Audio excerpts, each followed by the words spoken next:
Welcome to the Watch Her Go podcast, a podcast made for women who are ready to show the world who they are and what they are made for. I am your host, Samantha Schubb, life coach and lifestyle entrepreneur, and I cannot wait for you to hear what we have in store for you. As you probably know by now, I am super committed to helping people better their lives.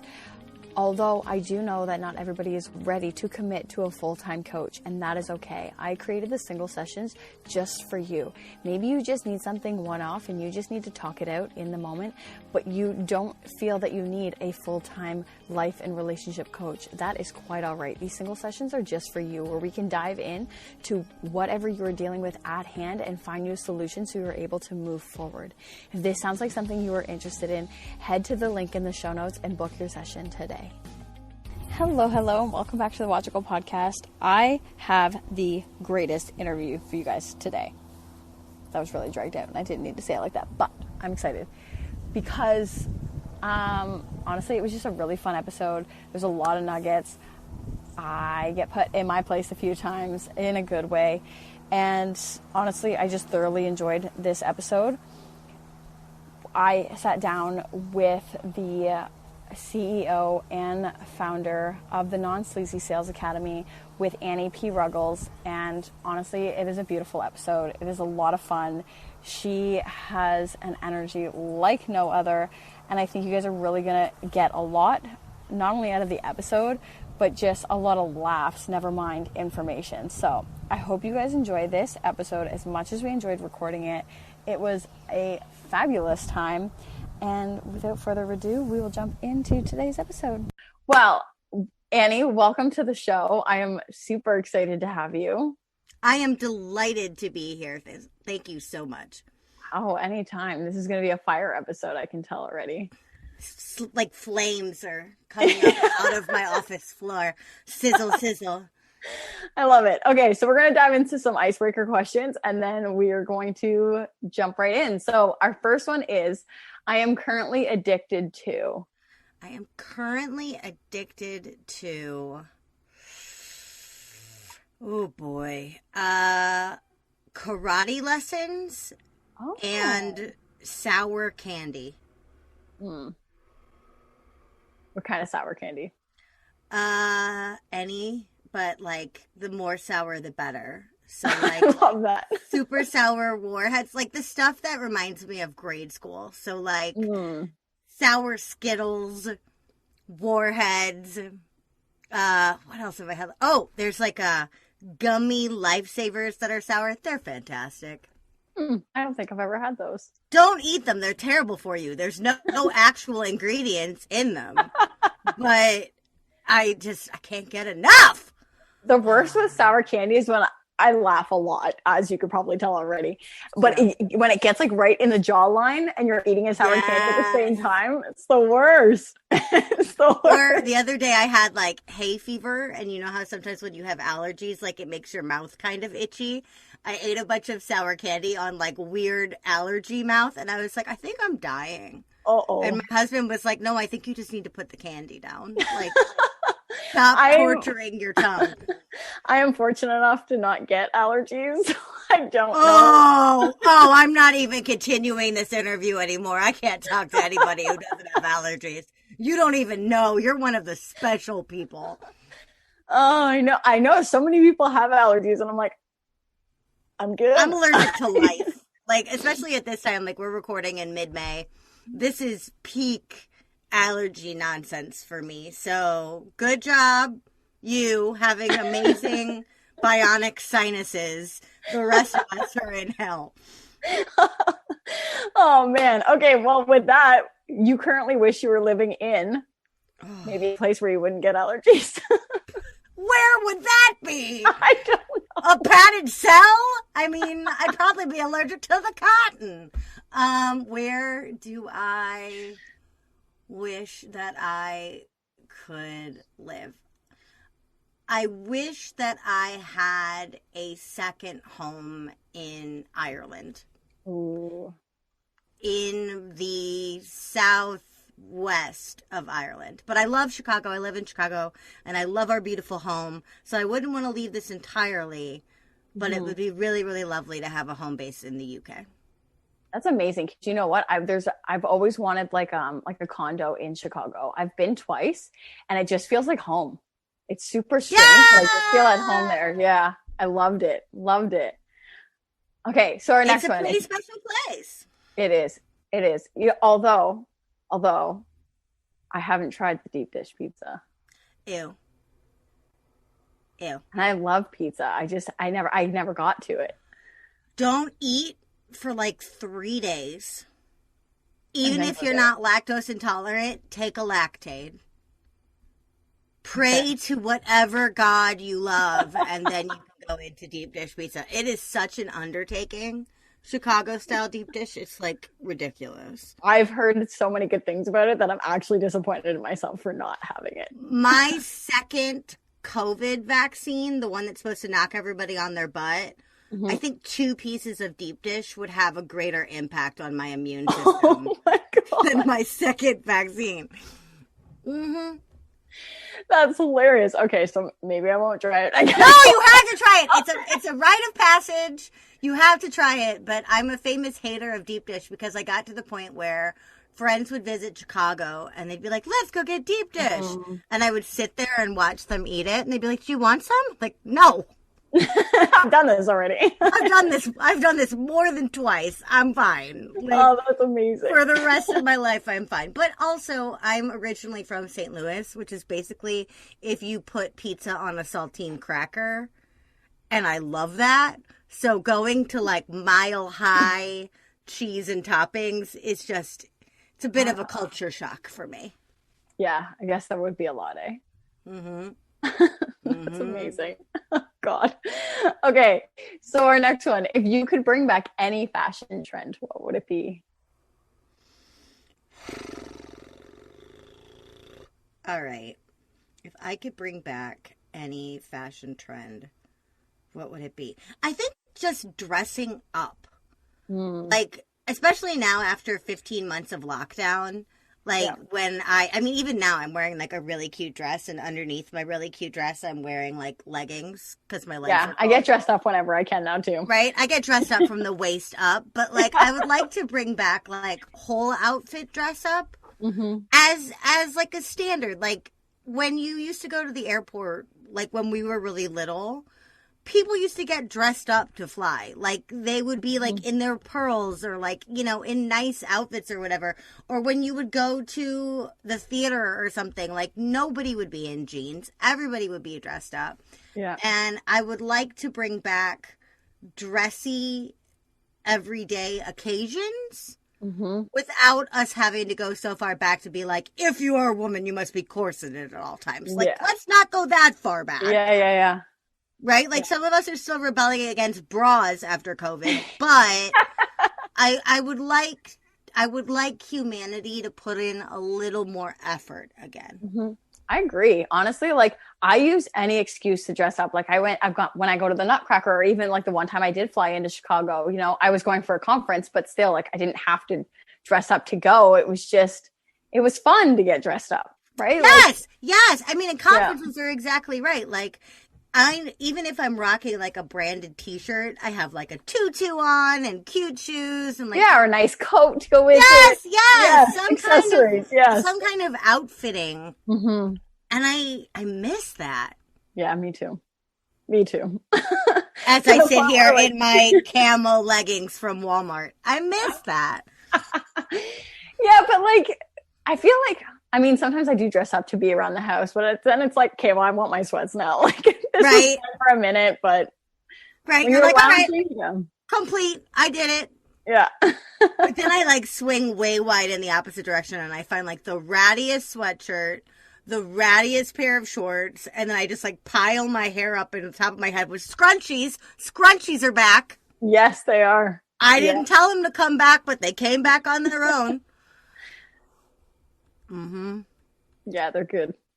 My daughter this morning, she's wearing a floral dress and she wanted a cheetah scrunchie in her hair. I'm like, no, like I can't physically do that for you. I'm sorry. And then I was like, okay, you need to put this ponytail away. She's like, it's a scrunchie. I was like, I'm sorry. I'm sorry. I'm sorry. Our generation invented the scrunchies, so. Yeah. Okay. Oh man. Okay. My last question before we dive into the interview: if you had to eat one meal every day for the rest of your life, what would it be? Oh, that's obviously easy not one. deep dish. Oh God, no. No. Okay. No. Okay. No. But in the Italian vein, but like Americanized Italian, I could eat macaroni and cheese every single day for the rest of my life. I would want variety. Like, I wouldn't want the same macaroni and cheese every day. But like in Chicago, we have so many freaking restaurants that have incredible mac and cheese. I would just like do a sampling of that for the rest of my life. I love that. That would be quite easy. Mm-hmm. That's amazing. That's how I feel about pizza. My cholesterol would be insane. Yeah. But I'd be happy. So it's a trade-off. Oh, yeah. It's a balance for sure. Mm-hmm. I like that. Alrighty. So tell us a little bit about who Annie is and how you got into the realm of business that you do now when it comes to marketing and sales and business and that sort of jazz. So I'm Annie P. Ruggles. I'm the founder of the Non-Sleazy Sales Academy. I never expected to teach sales. Ever. Like, if you went back in time and you told me that I wound up teaching sales, I think I'd be like permanently depressed. I'd be like, what do you mean? But now I absolutely freaking love it because I've come to realize that selling is not what I thought it was. Largely in that selling is not how I've been badly sold to, and that behavior is not required. But I didn't start out in selling. I have a musical theater degree. From there, I went into theater marketing, which went into small business marketing, which went into small business marketing and branding, which then I started focusing on coaches, healers, and other service providers. And I would be working with them on these gorgeous marketing plans, just stunningly fabulous stuff with these incredibly brilliant, heart-centered beacon humans, like just incredible people. And their businesses just floundered. And I thought, what the heck? Yeah. Like, this is the most talented, gorgeous, wonderful, fabulous, stunning, magnetic human bending over backwards to deliver value and following a proven marketing plan, and they're not succeeding. Why? And what I realized is that they weren't asking for the sale. They were relying on their marketing to carry them across the finish line. And that happens once in 1,000 times. But if you're trying to get lightning to strike more than once in 1,000 times, you have to ask them to pay you. And so I was like, there's got to be a better way to do this. I went out trying to find a better way to sell. I read a lot of really incredible stuff, but you know, I couldn't find kind of a complete system that worked for people like me. And so I made one. And now here we are. I love that. That is like the most incredible thing. It's like, I couldn't find it, so I just did it, right? Where so many people would just be like, oh, okay, well, you know, I'll just find something else to do. And it's like, no, pave the way. Pave the way. I mean, it was also very selfish, capital S, good kind for me because I wanted my own business to survive. I had put in entirely too much blood, sweat, tears, hours, faith, joy, every emotion I had invested in this thing for years. And it was like, all right, I'm either going to learn to sell or I'm going to watch this thing that I've literally bled for die. Pick. Wow. Yeah. And so I was like, cool, guess I got to learn how to sell. And then my option was very clear, but what I promised myself was I'm not going to implement a single tactic that lands outside of my integrity. Love that. Not. Yeah. And so then that's how I got over it. I was like, that doesn't feel right. Okay, does it make me uncomfortable or does it feel wrong? Uncomfortable means that I'm learning. Uncomfortable means that I'm stretching. But if it feels wrong, I'm not doing it. I'm not justifying it. I will find another way to do it, or I will remove that tactic completely. And yeah, here we are. That's amazing.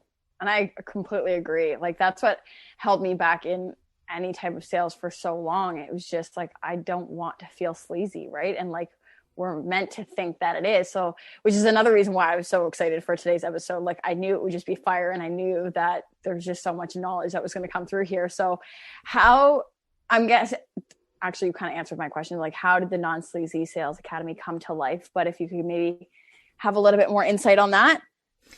I'll tell you how the name came to life, because I think it might save some people some time. I said to myself for weeks, tortured weeks, like, what the heck am I going to call this thing? Because my marketing and branding arm was called the Idea Doula, because I was helping people bring ideas into the world. And I didn't want to be the sales doula. And I was like, meh. And then also, I also had to deal with, like, I wound up really high ranking for SEO for, like, normal doulas. So I kept getting emails being like, I'm due in September. What are your rates? And I'm like, no, not that. No. Did you read my website? No. But I was looking around, and I was trying to come up with some super clever name to express what I was going for. And I kept saying over and over, how do I want to say non-sleazy sales? How do I want to say just take the sleaze out? How do I want to say non-sleazy? And I came up with all of these outlandish, there we go, frankly, stupid names. And I leaned way far into clever, and I got away from clear, and it wasn't working for me at all until, like, you know, the movie moment where you have an epiphany and, like, the angels sing and you get, like, surrounded by light. It happens. I'm sorry. It happens. Like, maybe in our minds, but it definitely happens. Oh, yeah. And it was like, just call it the Non-Sleazy Sales Academy, you stupid. Like, I've been sitting here going, what am I going to call this thing? I just want to say it's non-sleazy. How can I get across that it's non-sleazy? How can I get across? I mean, I want to teach people, and it's non-sleazy. And then I came up to the most obvious thing in the world, right? So everybody out there, if you are currently trying to name something, name it the most honest, unadorned thing you can. I love that. That's it. Honestly, I'm like, keep it simple, right? Like, I think that's the biggest thing I've done in my business lately. I'm like, because I was trying to create all these different systems and all these different things, and I'm like, just fucking keep it simple, Sam. Like, yes, why cause more work for yourself more than you need to? Like, I mean, same thing with domains. People are always like, what domain should I buy? And I'm like, buy your name. If you're lucky enough to be able to get your name, buy your name. We're good, right? But that was the hardest. I was just like, what am I going to name it? Whoa. But now, you know, I say it and people automatically know what I'm going for, because it just cuts right to the truth of what I was trying to do. It's just the most simple thing. Just go for the clarity, guys. And honestly, it's catchy. I like it. Thank you. Yeah, I have a terrible lisp, and so it's really funny that not only am I teaching sales, I'm forcing myself to say S words all the time. Like, hi, I'm Annie P. Ruggles from the Non-Sleazy Sales Academy. Oh, God. Oh. Well, I didn't catch it until you just, like, I mean, that was it out. Right? But the Non-Sleazy Sales Academy, like, I sound like Sylvester. The Non-Sleazy Sales Academy. We're in Suffolk. Right, there you go. Wow, we are off. This episode is crazy. Hi, listeners. That's okay. It's all good. I love it. Okay, so what is a piece of advice that you have for somebody who struggles to charge for their labors of love? Like, they know that they're worthy of charging for their services, but they feel guilt in charging for it, or what they're charging for it. A labor of love is still a labor. So what I want you to think about, if you're in that space, first and foremost, is think about something that you enthusiastically pay for. It doesn't even have to be in your industry. But if there's someone that takes care of your kids, that is like the sun rises and sets in that person for your children, you so gladly pay that person. Or you're a pediatrician who your kid trusts and will actually listen to. You pay that bill, right? It's not even necessarily all about, like, parenting and stuff like that. If you have a favorite restaurant and they have your favorite dish and that dish went up $5 in price, you'd still pay it and you'd be glad to pay it. It's your favorite dish. Yep. Or, you know, if you go to see, who's a musician that you super love that you would pay top dollar to see? I've never paid top dollar to see any musician. Well, top dollar could be $15. It's fine. But like, what's like a musician or an act that you would pay to go see? Any pay rate. Like anybody. Living or dead. Doesn't matter. Ooh, Elvis Presley.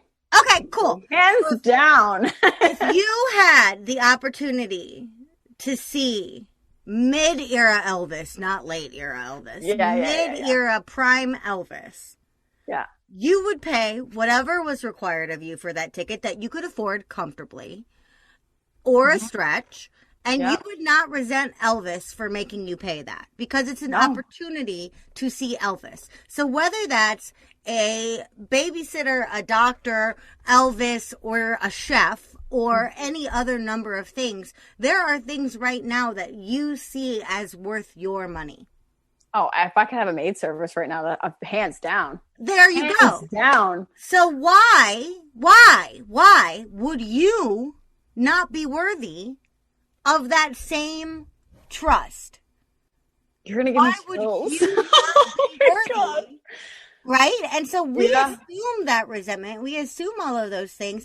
But what happens is when we get this idea in our head about sales baggage and all of these other things, we don't want to cheapen what we've worked so hard to build. So if you and I have built rapport, you've been following my stuff, I've been coaching you on DMs on Instagram, you've been recommending me, we're friends, you're showing up on all my stuff on Clubhouse, I totally get and lived in this place for years, so no judgment, of being like, well, I don't want to bring up money, that's gauche. Ew, I don't want to taint it. I don't want to make Samantha think that I'm greedy, and I don't want to do that. Why wouldn't, if I'm offering something of pure value, why wouldn't someone be happy to pay me as long as they actually want or need it? So the first thing is, think of someone that you love paying.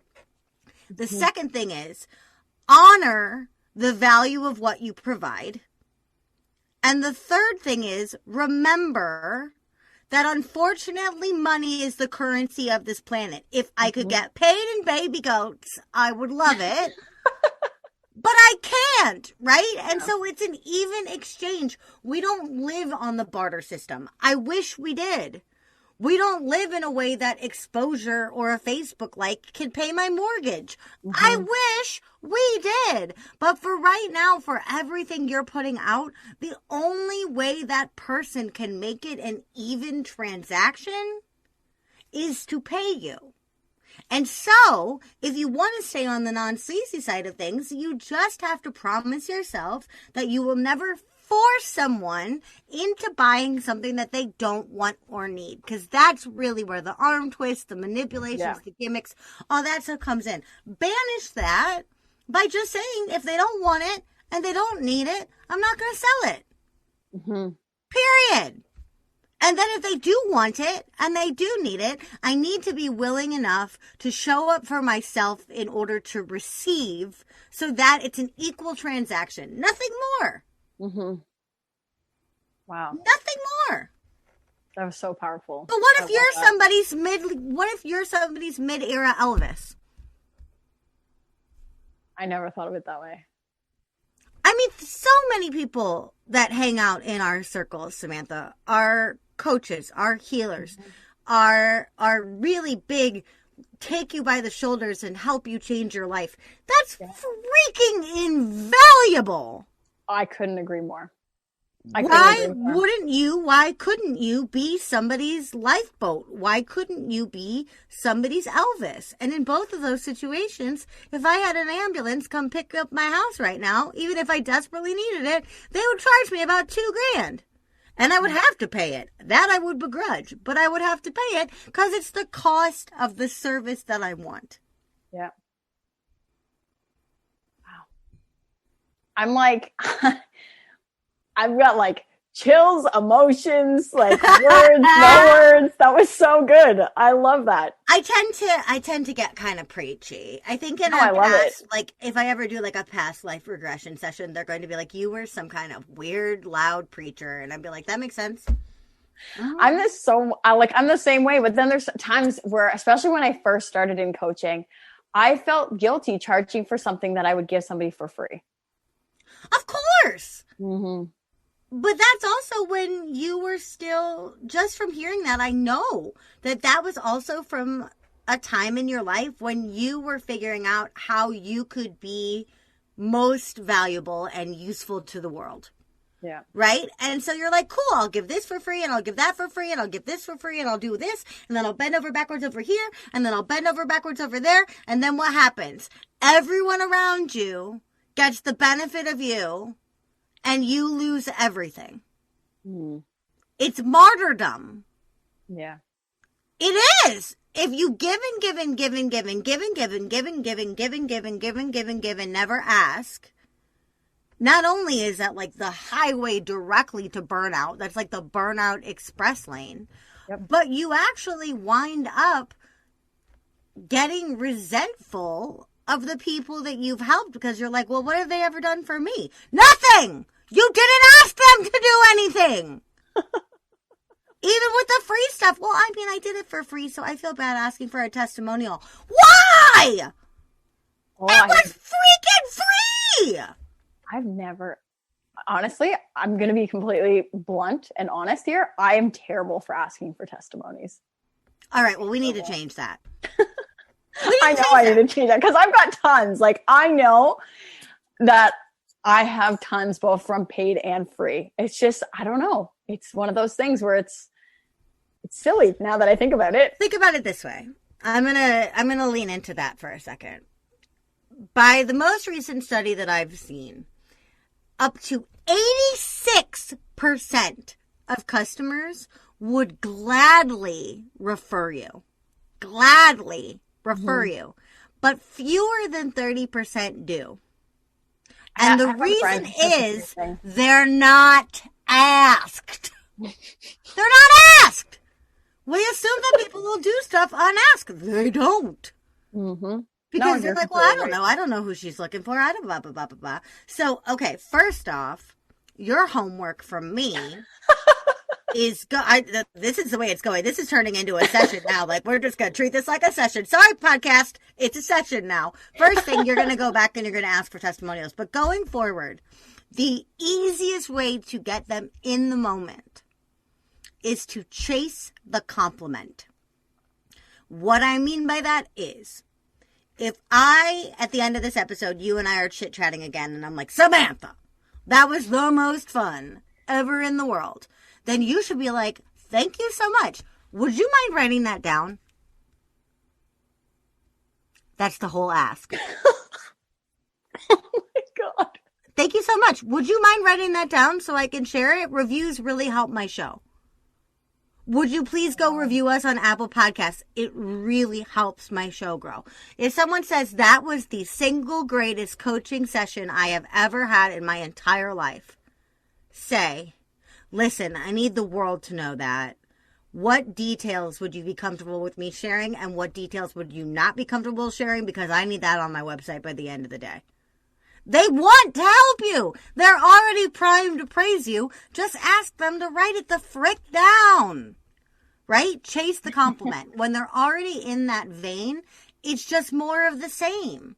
Yeah. I'm just asking them one tiny inch more, and it's already top of mind because they're actively praising you. Now, you can also go back. You could go back right now, and you could email all those people, and you could give them questions and say, hey, I'm really looking for testimonials. Thanks so much. And you can incentivize them if you want, although I prefer not to because they tend to be more honest that way.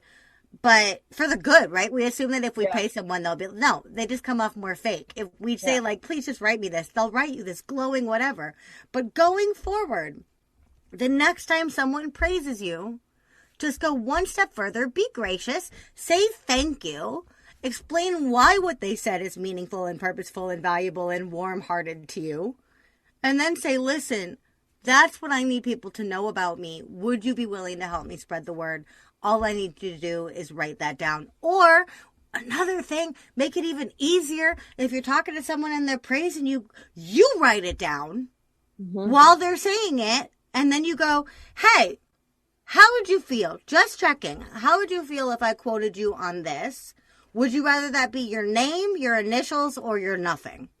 Yeah. Because you could also just turn it into copy, right? Previous clients have called Annie, quote, right? Wow. But it's the easiest ask in the world. Referrals are harder. Referrals are harder because you have to be specific. In that, we don't want them to just open the floodgates. You don't want every woman imaginable to listen to Watch Her Go. It's not for all women. Yeah. It's for women in our world. Yep. So if you take it to a bunch of women that are not in our world, they'd be like, well, this is interesting, but I don't really get it. It's not for them. So if right now you were like, listen, I want you who are listening to my show to go out and find me 10 more listeners. The listeners that I want are people who appreciate this. Their situations are this. It's not just demographics, it's psychographics. And if you go in and you say, these are the listeners I want, then immediately you've given me something to work with, and I can go, oh, I know exactly who I'm going to tell.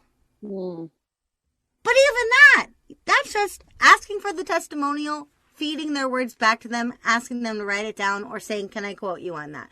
With testimonials, you just go with referrals, you just go one little step further and say, hey, you are exactly who I've been looking for. I need more people just like you. Please, if you encounter any other women who love podcasts, who are looking to get ahead in this world in a beautiful, holistic way, please refer them to my podcast. Our episodes come out on Mondays. Whatever. Right? It's just that one further step. So there's my intense turning your own podcast into me yelling at you. That's okay. I'll take it. It's all good. I love feedback, and I love, like you said, that whole energy of everybody kind of helping everybody, right? Like that's the whole kind of point of all of this. And, no, I love that. So thank you. And you know what? It's not the first time I've heard it. A girl in one of my mastermind groups has definitely said that before. And are you saying that every word out of my mouth isn't completely original? No, that was I meant after. No, I'm kidding. I mean, we all say the same stuff. We all have the same subject matter, right? That's like, come on. We all can address it in such a unique way, which is, I think, is what everybody's superpower is. Personally, that's the way and it bears repeating. How many times did I have to be told, no, Annie, you have to ask for the sale? 100,000. 100,000. How many times do I still have to remind my clients, it's okay if you get a not now? Yeah. It's hard. Passion gets in the way of logic when you're this connected to what you do and to whom you serve. It takes a little while for us to learn these things, but the other thing is we're learning them in a system that is fraught with sleaze. And we don't want that. No. Right? So we feel like we're playing Minesweeper and we're surrounded by all these landmines of sleaze. But the thing is, we know where all those sleazy spots are. We can avoid them with intention. It's not a surprise. We're not going to, accidentally ask really sleazily, as long as we ask with intention. Yeah, 100%. I had a thought on that, and now it's gone. Great. Okay. If it comes back, I will address that. But for now, so I know this got really intense really quickly, so I'm sure that we already covered this to a degree, but I still want to ask, is there a benefit to charging accordingly for both the business owner and the client or customer? Oh, heck yes. Instead of like them just getting it for free. Like I know for a fact if somebody pays, they're going to get more value. One, because they're going to put more intention. But I just want to hear your thoughts on this too. Yes, and if you price your stuff too cheaply, it goes the route of Dollar Tree toothpaste. Now, let me tell you, I love Dollar Tree so freaking much. I am a dollar store junkie. I would not expect a dollar store pregnancy test to be accurate, however. No. No. I'm not sure I would want to ingest dollar store toothpaste. No judgment to people who do. That's just my personal preference because I'm like, wait, a normal pregnancy test costs like $20. This one costs $1. I understand that when it comes to like plastic flowers and the little bead things that you put in the bottom of vases. Yeah, that should be $1. Yeah. But toothpaste pregnancy test, right? Yeah. And so I always, when I was still really sales avoidant, one of my Band-Aids that I put on things was, I will just be the bargain basement price. I will be the cheapest coach you can find. I will charge next to nothing, but still something, and that's how I'll sleep at night. I sold terribly. The gold rush that I thought would occur when I offered all this value for a pittance, I was expecting people to beat my door down. Crickets. Just nothing. And I would fall into that pattern over and over and over and over and over until finally one day when I started selling my most recent program, Sales for Empaths, I started that like really low. And it's still super affordable. Mm-hmm. But I did an exit survey and I said to a bunch of people who had gone through a challenge of mine, and I said, like, why didn't you buy the program? And she said, well, I didn't trust it. I trust you, but I didn't trust the program. And I said, well, that's really interesting. Are you sure you trust me? Like, if it's not, then that's fine. She's like, no, I totally love you, and I trust you, and I know your stuff's really good. But why is it so cheap? Ooh. And I was like, what? She's like, is it old? Is it outdated? Is it clunky? Is it incomplete? I'm like, no, it's none of those things. And she goes, okay, well, your competitors are charging 4 times more than you. So I just assume that the quality must be lower. Oh, man. So not only do we, and that hurt. Like I cried for like 2 days, but it's the best feedback I ever got. And I raised my prices by about 10%, like not even astronomically, 10 to 20%. And people started buying. And now routinely, I raise my prices when I add more value. I don't just raise my prices to raise my prices, but if I add 2 more modules in the program, then I raise the price. And I send something out that says, I raised the price of my program because I added 2 more modules. And people go, okay, that makes sense. Right? Or normally I'll go, well, I'm raising the price on Tuesday. So if you've been sitting waiting for this price, get in before Tuesday. The new modules drop on Tuesday. You'll get them, but the price is also going up. Right?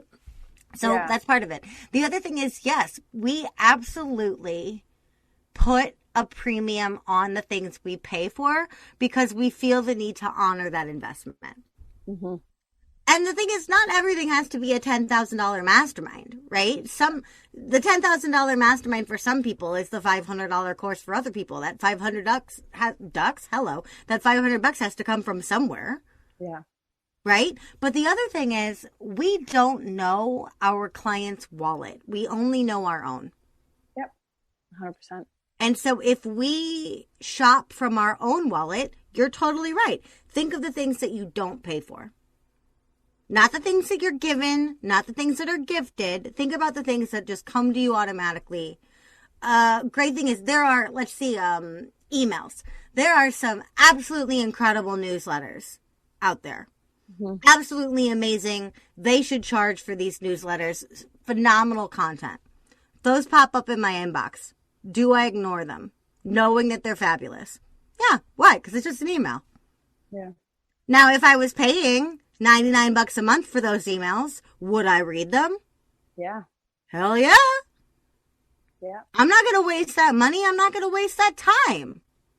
Right? I'm going to wring maximum value out of this thing. So it really is on both sides. But the other thing is, don't bargain basement your brain. Accessible? Yes. Bargain basement? No. I offer a 12 payment plan for a program under $500. People think that I'm nutso. Why? Because I want my stuff to be accessible. But they still got to pay me that full $500 eventually. Right? Accessible, not bargain. Mm-hmm. I'm done being a bargain. I was a bargain for years, and it really should have put me out of business multiple times. Wow. Oh, yeah. I can tell just by this episode. You should take the recording and go charge it later, honestly. Wild. Wild. I mean, it honestly, like, I don't try to be pessimistic. I'm not trying to scare anybody. No. Right now, if your business is struggling, look at how often you're asking, look at how willingly you're receiving, and look at what you're charging. You might be charging too little. As weird as that feels. Yeah, especially because, like, I think more so in my field, like, I'm not licensed therapist or psychologist or whatever. Not that I claim to be either. I do not. I'm very aware of that. But there's also, like, this wealth of knowledge that I have through my own personal experiences and through helping other people and through just life in general. I feel like I was just given this, like, magical gift of knowledge in this crazy category. And it's just like, I almost feel like almost like insulting maybe somebody who did go to school for something like that. I don't know. Maybe that, I don't know.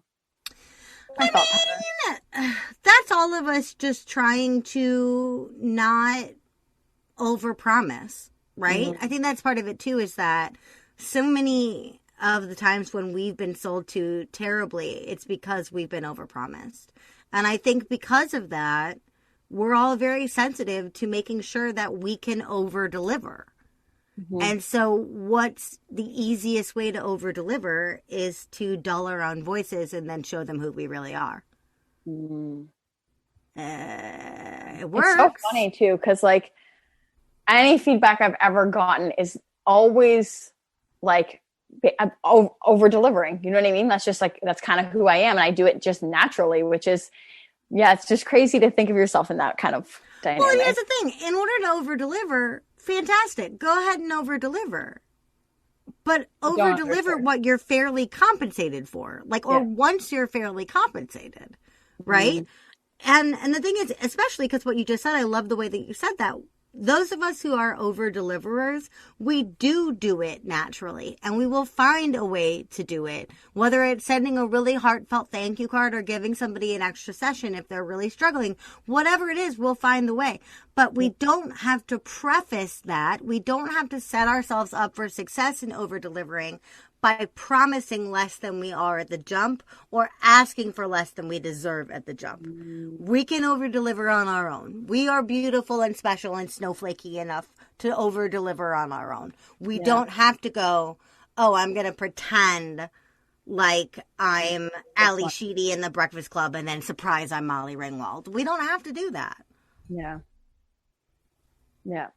I think also, too, like, now that we're talking about this, it's almost like, does somebody look at you as, like, you don't value your self-worth, you know, a more dollar amount, right? Which is a powerful thing also. Cause, like, I've been a part of different masterminds for a really long time, but most recently, I've joined an investing group and they've become a second family to me. And the wealth of knowledge they deliver for what they charge for a year membership, it blows my mind that they don't charge more. Mm-hmm. Like, actually blows my mind. Mm-hmm. Cause the wealth that these individuals have is incredible. That's your Elvis. Yeah. Oh, 100%. That's your Elvis. You are glad to pay that amount. In fact, you would pay more. Yeah.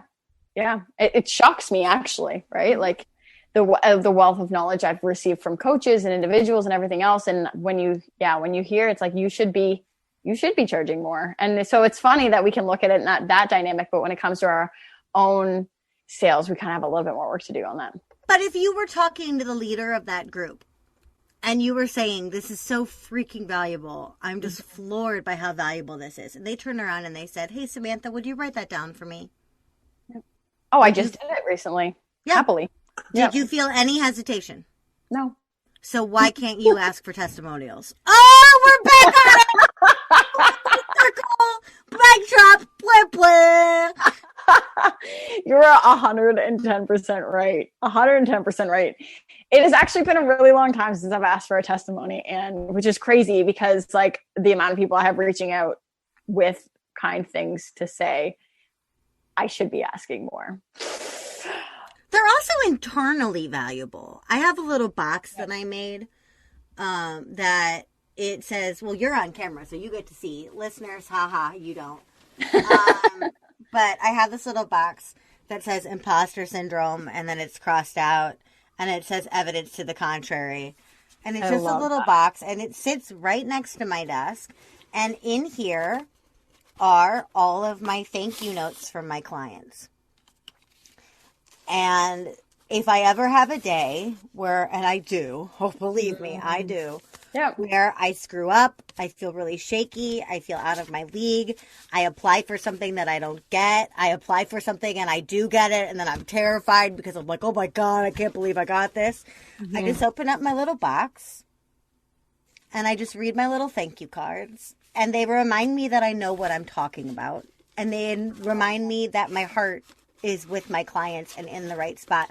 And so, you know, testimonials are really valuable, super valuable. Put them next to your buy button so that people get over the hurdle of clicking buy, right?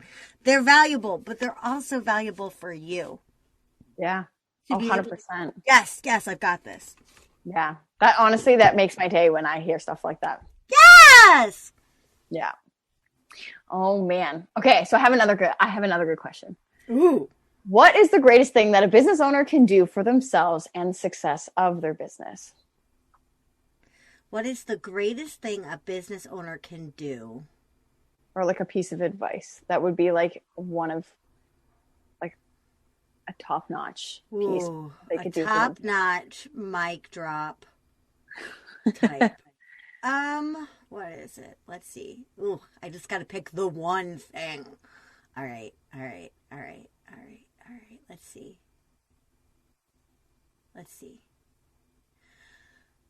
Keep your eyes on your own paper. Especially when it comes to not your direct competitors, but the people that we put on pedestals. Yeah. Because what I'm seeing more and more, and especially in coaching, is we're all kind of lumping into these camps, right? So like there's the Amy Porterfields and all the mini Amy Porterfields. There's the Marie Forleos and all the mini Forleos. There's the Danielle Laportes and all the mini Laportes and the Hollises and the mini Hollises, right? Like enough. We love those people because we love those people. We love Brene Brown because Brene Brown is Brene Brown. Yeah. I'm tired of the knockoffs. Again, do not be the dollar store version of somebody else. Your clients will see right through that. Oh, good. They are not going to go, oh, well, I can't afford to work with Rachel Hollis one-on-one, so let me find the most Rachel Hollis-esque person to go hire. Oh, Samantha. Yeah, she's cheap. Perfect. Rachel Hollis knockoff. We are not buying fake purses in New York, y'all.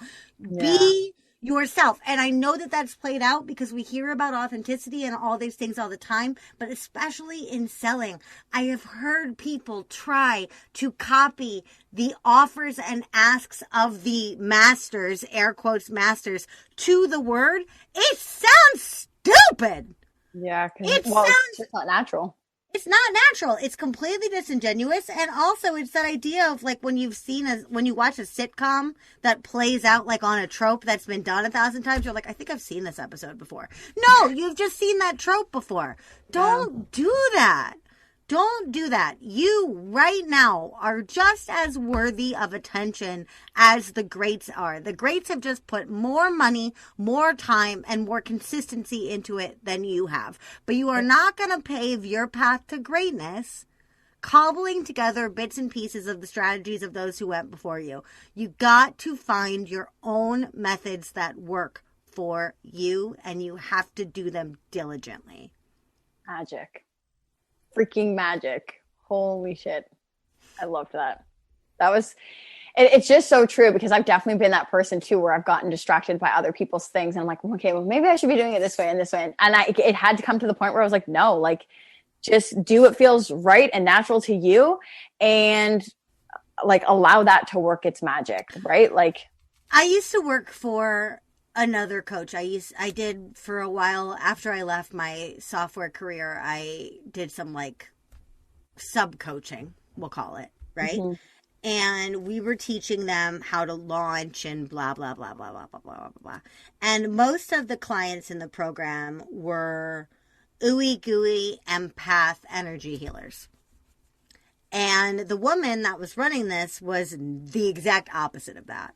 Mm-hmm. And so the way that she would offer and the way that she would ask was extremely forceful by choice, right? Mm. By strategy and by choice. But it was loud and brash, and she would clap and she would yell and she would, and she would like not knock people down, but she would get real sassy about like, and don't you want this? I thought you wanted this. And it worked for her, although it was like kind of terrifying for me. But what would happen was these people had paid this woman like 10 grand to teach them how to do this and how to be this way. But so what would happen is I would listen to these calls back, you know, discovery calls or this or that.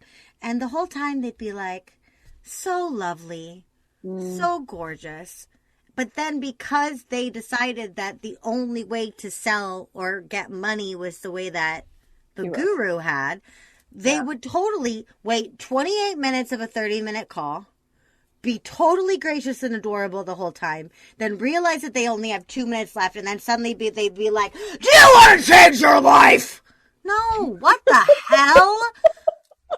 What? What is that? Someone. Like, you almost just jumped up your chimney when I did that. I scared the pee out of you. You know what? I had a feeling it was coming. Just, holy, no, I would be scared. Right? You would be totally scared. And so, like, all these people that are like, I'm so sorry for the loss of your loved one. I want to help you through this grieving process. Don't be a baby. Bye today. What? Yeah, no, that would not go well. It doesn't work. It doesn't work, right? Mm-hmm. And so we have to temperature check and tone check things against ourselves. We got to stay consistent with ourselves. And too often when we look all around us and we look for the people that we think are the most profitable, the most successful, the most whatever, then we're like, cool, I'll just be me until I have to be them. You never have to be them. Please don't be them. Yeah. I agree. Please don't. Because then you kind of lose yourself in the process too, right? Well, and your client doesn't know who you are. Yeah. Well, then you can't build the trust factor either because you're kind of all over the place, really. They don't know who they're going to get. Yeah. On any given day. How do I know how to show up and ask for support if I don't know if I'm going to get yelled at, supported, pushed, shoved, twisted around? I don't know. Yeah. It's like a very toxic relationship. Yeah. Mm-hmm. Which is like, as we're speaking, that's kind of what I wanted to mention on earlier, but I still don't remember what it was I was going to say, but it just that relationship that I'm like the dynamic in which you're explaining this is almost similar very much to what we gain in relationships. You know what I mean? And like asking for what we desire and what we want and, you know, kind of putting things out there and sharing our heart and not showing up as somebody else because like that doesn't work in any department. Nope. Coaching is a relationship-based business founded on trust. 100%. And there are versions of coaching in every career that anyone listening to this podcast could have. Mm-hmm. All of us have teaching moments. All of us have nurturing moments. All of us have mentoring moments. All of that is based on relationship. And all of that is based on trust. And if you don't know who you're trusting, that makes it infinitely harder. Because then you have to have faith. Yeah. If you're asking me to trust something I can't see, then I have to have faith. And faith is even harder. Take that barrier away. Show them who you are. Mm-hmm. Show them they can trust you. Prove to them they can trust you. Then ask for them to pay you. Yeah. Honestly, like to me personally, that's like my favorite part is like building that trust. And I think it's just because I like to just show up and be me. That could be why. But I can't even put it back in anymore. Like I was talking to my husband the other day and I was like, thank God my program is selling because I'm unemployable. Honestly, I couldn't go back to a 9-to-5 world. I couldn't go back to a 9-to-5 world. I couldn't go back to having to send emails. Like our emails are a perfect example. Yours are like, hey love, sorry I didn't get you this before. See you tomorrow, smooch. And I'm like, woo! And that's the whole email I sent you back, right? Like I could not go back to like, dear Samantha, comma, Thank you so much for sending me the Zoom link for tomorrow's podcast recording at 10 a.m. Period. I am looking forward to delivering an exemplary episode. Many thanks, comma, Annie P. Rowe. I can't do it. I can't do it. I just can't anymore. Honestly, not only that, like, even like I was a manager at Starbucks for 10 years, and like, you have to show up in a certain way. You have to sell in a certain way. You have to talk in a certain way. You have to manage people in a certain way. And it's just, I didn't like to be in that box. Like, that's just not who I am. So it's, no. And you can't, like, and I even wrote on this a little, like a couple of days ago, I think, or even might have even been yesterday, the day before, like even like the personal, I just spit. Oh my God. Development world. Like, I didn't realize it was working until I got to kind of like this place that I'm at now. I just kind of had faith that it was kind of working. But even in the midst of it, like, I wouldn't have gone back. Even though I didn't see the work that I was doing working, I still wouldn't have gone back to being this closed-minded, very unaware of myself person. Like, I wouldn't go back. No. Now I can't go back even if I wanted to, but. No. God. No. I would get fired in minutes. Yeah. Minutes. They would be like, what are you even doing here, you loud, weird, flaily Muppet? Get out! But you know what? It's also, like, for people that are listening that are more introverted, what I'm saying about being authentic and being yourself does not require loudness. And that's another thing that I hear all the time in selling. It's like, well, I'm not as gregarious as you, or I'm not as loud as you, or I'm not this, or I'm not that. Who cares? Mm-hmm. I know introverts. I've taught introverts. I've beheld introverts who are incredible at sales because they're observers. Yeah. Because they listen and because they have high emotional intelligence. Amazing. Painfully introverted people, incredible at sales. I teach, the majority of people that I teach sales to consider themselves to be highly empathic. Mm-hmm. Therefore, they think that because of that high empathy and that ooey gooey goodness and that bond, they can't violate it. If you read any sales book written in the last 20 years that's actually written for salespeople, they are trying to teach empathy in those books. They literally have chapters dedicated to how to tune into the emotions of your buyer. What? Most crazy. Of us could tune into the emotions of our buyer drunk in our sleep in the middle of a tornado. Like, it just comes so, that's how naturally it comes, right? Yeah. But so, again, we have to buck the idea of what is required of us in order to show up authentically. If you feel like something is required of you, then it's probably not authentic. It should feel like you're showing up naturally. Not that it won't be uncomfortable. It will. Not that it won't be scary. It will. Not that you won't get a little nervous or excited. Of course you will. It's a chance. It's an opportunity. It's a job. Mm-hmm. Right? But it shouldn't feel wrong or foreign to you. No, 100%. And it's interesting to me that there's books on people teaching empathy, because I don't think you can be taught empathy. I think it's something you either innately have as a human being, which I think all humans should have, or you don't. Like, you're either compassionate or you're not.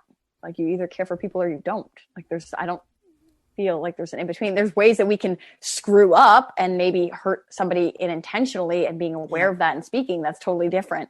But yeah, I don't think that that's possible. So it's interesting to me that people can sell that. I guess you can really sell anything, right? Oh, yeah. Yeah, that's basically it. Okay, so I feel like we could talk forever, but we are close to an hour yet now, and I could keep talking, but I don't want to, intrude on your day. So I will kind of start to sum this up. As you know, the Watch Or Go podcast is about empowering women in all different sectors on how they choose to feel best aligned. And is there one piece of advice that you would give to somebody who is listening or new to their journey, or just kind of any stage of the game, really, just something that was really valuable to you that, you would like to pass forward? If I understood at the beginning of my business, or even in the late beginning of my business, or even in the middle of my business, that I had sales avoidance, it would have saved me so much freaking pain. And that's what I'm trying to do now, is I'm trying to wake people up in the most lovingly loud way that I can, that sales avoidance will kill your business. It'll kill it. And that is so sad. Mm-hmm. That is the most horribly depressing thing on earth. However, you don't have to let your dream die, and you don't have to cheapen it by selling. All I need you to do to level the playing field of everybody else is find a way to ask, really truly ask, not cleverly ask, not comedically ask, not sort of kind of backwards ask. Find a way to ask that feels wonderful for you, that feels natural for you, and then find a way to receive and be grateful for that without feeling guilty that you are compensating yourself. If you can get yourself around sales avoidance, ladies, you will soar. You will soar. Incredible. I think that just like took the episode by storm. So how could they work with you, or how could they find you if they were interested in hearing more? If you have active sales avoidance right now, what I want you to do is I want you to text the word easy to the phone number 411321. Easy, 411321. And what that'll send you onto your phone is my guide to the 4 kinds of sales baggage and how to kick them to the curb. Having sales avoidance is not your fault, but staying in that place is your fault. Now, the other thing that I want you to do, though, is if you are in the throes of active sales avoidance and you have something that's coming up that is scaring the pants off of you, never sell alone. You don't have to. What I want you to do is I want you to message me on a platform that has a chat feature. The best 2 for me are LinkedIn, to search for my name, and Instagram. I'm at Anniepreneur, ANNIEPRENEUR. Reach out to me. Tell me what you have coming up. Tell me what part of your script or your spiel scares you the most, and I'd be glad to work through it with you right there to prep you for the next call. I love that. And we will link all of that in the show notes for everybody, because that was a lot of different links, which is incredible. And I look forward to checking them out and having others check them out as well. But this has been an incredible episode, and I'm super grateful for your time and your knowledge. It's been a privilege to be here and yell at you today, Samantha. Oh, I love that. Well, thank you. Thank you so much for listening. If you could go ahead and hit subscribe and leave a 5-star rating, I would be so grateful. See you next week on the Watch Your Go podcast.